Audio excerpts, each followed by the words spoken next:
Marine Tech Hub. Can you introduce yourself, please? My name is Emil Cyril. I sailed in bulk carrier ship as a TME, cleared MEO Class 4 COC, waiting to join as a junior engineer. Okay, very good. Today let's discuss about the air compressor on board the ship.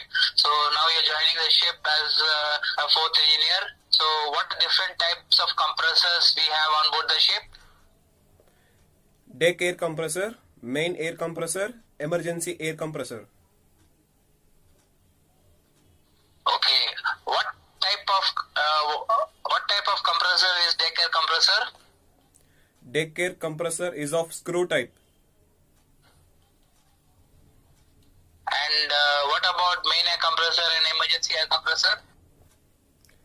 Main air compressor and emergency air compressor are of positive driven or reciprocating type compressor. Okay, very good. Now, what is the purpose of the emergency air compressor?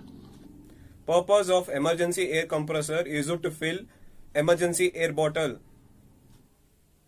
Now there is a blackout on the ship.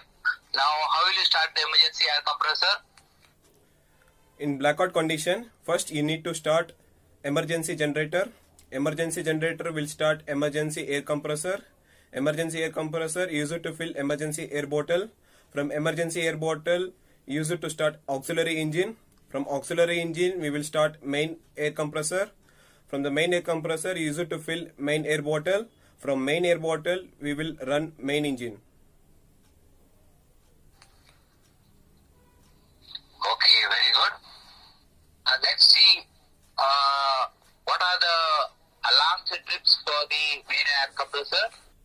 Alarms and trips for main air compressor are lube oil low pressure alarm, lube oil low pressure trip, air high temperature alarm, air high temperature trip, water high temperature alarm, water high temperature trip, low insulation test, motor overload.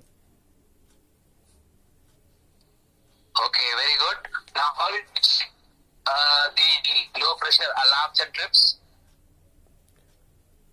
First, you need to start the compressor. There are two pressure transmitter, one for lube oil pressure alarm, one for lube oil pressure trip. First, you need to close the valve of the pressure transmitter. Then open the drain plug slowly, which is attached to the valve. The oil will come drop by drop. So there is a pressure drop in the pressure transmitter, and we will receive an alarm in ECR. And you need to close the drain plug, open the pressure transmitter valve to bring back the compressor back to normal operation.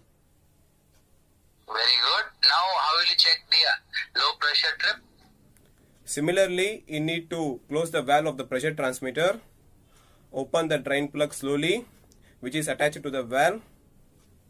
There will be a reduce in pressure in the pressure transmitter, so this will trip the compressor and we will receive an alarm in ECR. Okay, now the compressor is in the stop condition, and now you want to know at what pressure the lube oil compressor tripped.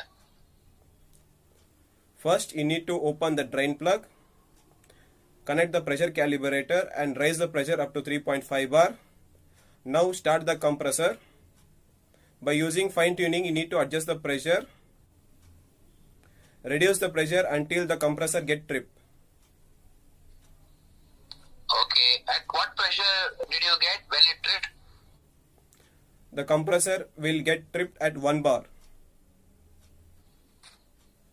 Okay, very good. Now, how will you check the air temperature alarm and air temperature trip?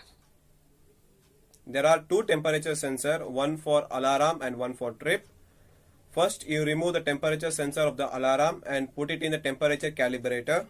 Set the temperature calibrator at 85 degree and start the push button. Once the temperature rises at 85 degree, we will receive an alarm in ECR. Similarly, remove the temperature sensor of the trip, put it in temperature calibrator, set the temperature calibrator at 90 degree start the push button, then the temperature will rise at 90 degree, the compressor will get trip and we will receive an alarm in ECR. Okay, very good. Now, how will you check the overload trip of motor? First, you need to start the compressor, open the panel, there is a overload relay. You need to press the button of the overload relay.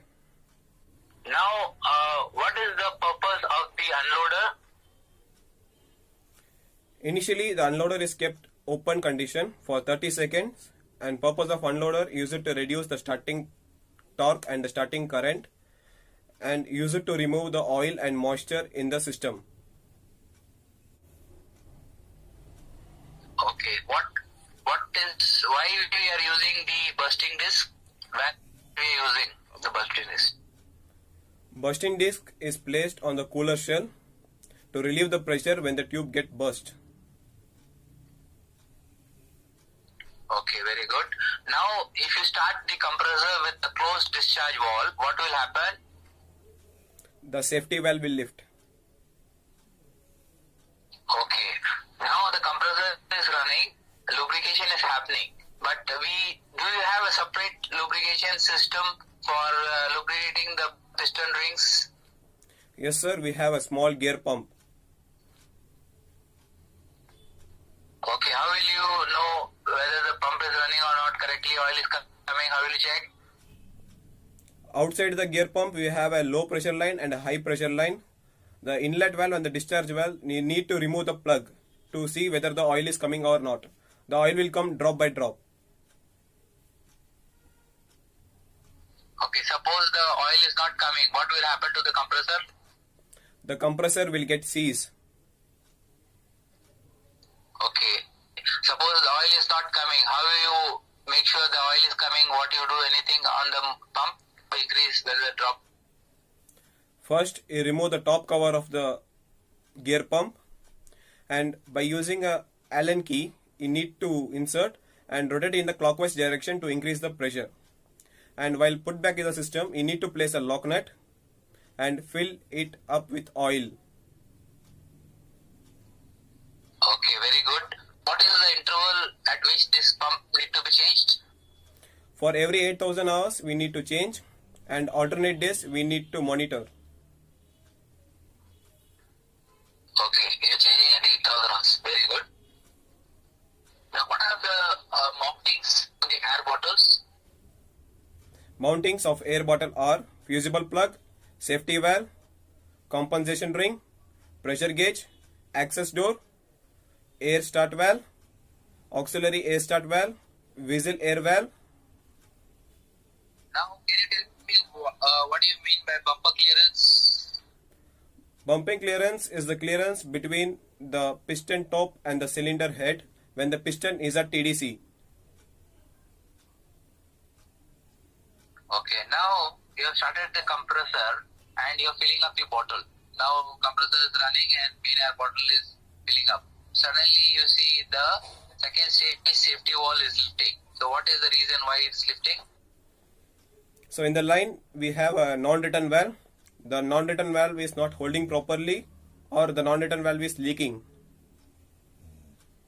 Okay, very good. Now what is the purpose of the control air dryer?